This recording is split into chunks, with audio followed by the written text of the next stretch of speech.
조갑제 TV 시청자 여러분 안녕하십니까? 2020년 12월 22일 새벽 6시 5분입니다.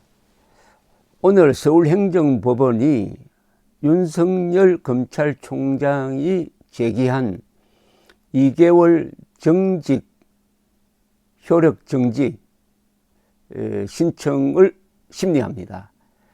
2개월 정직 결정을 누가 내렸느냐 하면은 법무부 징계위원회의 의결을 보고받은 문재인 대통령이 제기함으로써 지금 효력을 발휘하고 있습니다. 여기에 대해서 윤석열 총장은 이게 부당하다면서 그 집행 효력을 정지해달라고 신청을 했는데 오늘 어느 쪽으로 결정이 나든 문재인 대통령은 무조건 집니다.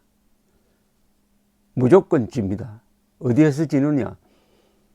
민심의 판단에서 지고 역사적 평가에서 질 것입니다. 이겨도 이기는 게 아니고 지면 더 지는 그런 게임에 도달하고 말았습니다. 이런 난감한 처지를 만든 전적 책임은 문재인 대통령이 져야 합니다. 윤석열 총장이 문재인 대통령에 충성한 사람 아닙니까? 또 문재인 대통령의 신신당부를 그냥 그대로 곧대로 듣고 집행한 사람 아닙니까? 작년 7월 임명장을 주면서 문재인 대통령은 윤석열 총장에게 아주 공개적으로 부탁을 했습니다. 검찰개혁은 국민의 신뢰를 얻어야 되는데 그러려면 사안 권력을 수사를 해야 된다. 청와대가 잘못한 게 있더라도 과감하게 수사를 하라 라고 했거든요. 그대로 했다가 이런 꼴이 난 것 아닙니까? 최근 여론조사에 보면은 윤석열 총장 사퇴할 필요 없다. 6. 사퇴해야 된다. 4 정도입니다. 6대 4로 민심은 윤석열 총장 쪽입니다. 더구나 오늘 이 재판을 해보면은 그동안에 얼마나 윤석열 총장을 몰아내는 이 과정이 법적으로 지저분했느냐가 다시 한번 확인될 것입니다. 오늘의 이 심리의 재판은 윤석열 총장 측 변호인과 법무부 장관 측 변호인이 이제 격돌하게 되는데 윤석열 총장 쪽에서는 뭐라고 주장하느냐? 지금까지 징계 절차가 위법하다. 조목조목 따지게 될 것입니다. 우선 징계위원회가 정원이 7명인데 4명이 모여서 이 중대사안을 결정할 수 있느냐는 겁니다. 4명이 모여서. 그리고 그 징계 사유라는 게 이미 공개됐지만은 검사들의 의견에 따르면 장성택 처형 문건도 이렇게 엉터리로 쓰여지지는 않았을 것이다 라고 이야기를 하고 있습니다. 또 이미 지난 서울행정법원의 결정에 의해서 당시는 윤석열 총장에 대한 직무정지였습니다. 직무정지는 부당하다는 심판이 나온 거예요. 그럼 똑같은 행위라고 볼 수 있는 정직 2개월 결정도 잘못한 것 아니냐, 법리적으로 그렇게 판단할 수 있을 것입니다. 그때 서울행정법원이 윤석열 총장 손을 들어준 가장 큰 이유는 검찰총장은 임기제다. 그런 사람을 이런 이유로, 이런 부당한 이유로 정직시키는 것은 검찰의 독립성과 중립성을 훼손하는 것이다. 아주 중대한 사안을 지적을 했습니다. 중대한 사안을. 이번에는 물론 좀 판단이 다를 수가 있습니다. 왜냐하면은 이번에는 법무장관이 아니라 법무장관의 의결을 전해받은 임면권자인 문재인 대통령이 결정한 사안이기 때문입니다. 윤석열 때 문재인 대결 구도로 되었으니까 이번에 만약 문재인 대통령의 이 결정을 뒤집어 버리면은 이번에는 정부 차원의 신뢰 문제가 생긴다. 그러니까 국정의 안정성에 문제가 생긴다. 즉 대통령이 결정한 것을 법원이 뒤집어 버리면은 이게 국정이 안정적으로 유지되지 못하는 것 아니냐 하는 이런 고려가 있을 수가 있습니다. 이런 부분의 고려는 문재인 대통령 측, 즉 법무부 장관 측에 유리한 것이 될 것입니다. 또 윤석열 총장 쪽에서는 회복할 수 없는 손해를 끼친다. 2달 동안 정직되면은 그 기간에 지금 수사하고 있는 거 가장 중요한 게 월성 1호기 경제성 조작 혐의 사건에 대한 수사 등이 제한을 받게 된다 라고 주장하게 되겠죠. 그래서 판단은 오로지 재판장의 판단인데 그 결과가 어떻게 나올지 이거는 참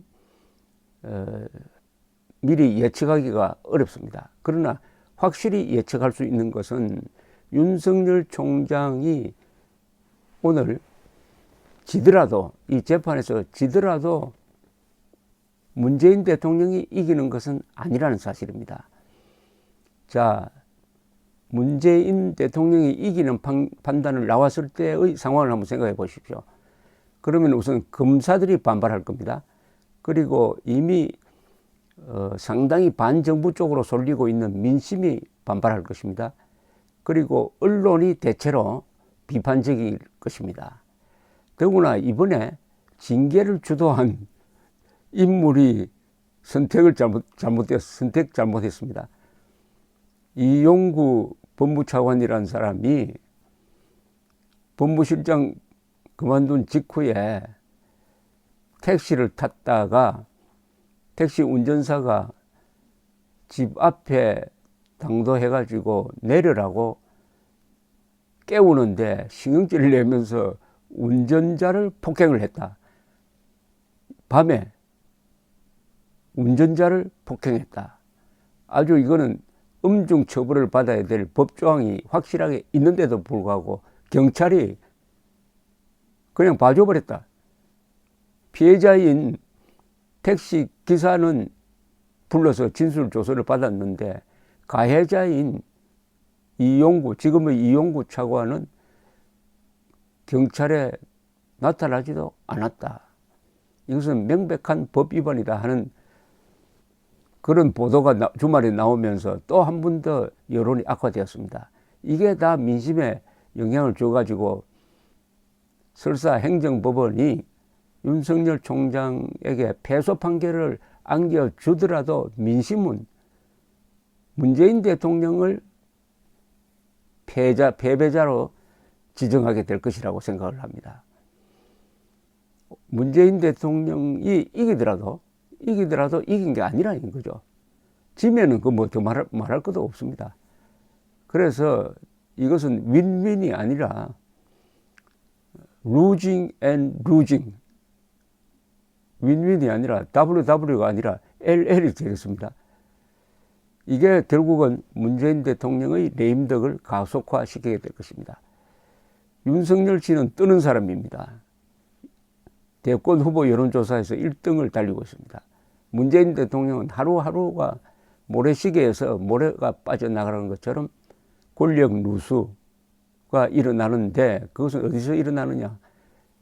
퇴임할 날짜가 하루하루 다가오고 있다는 거죠.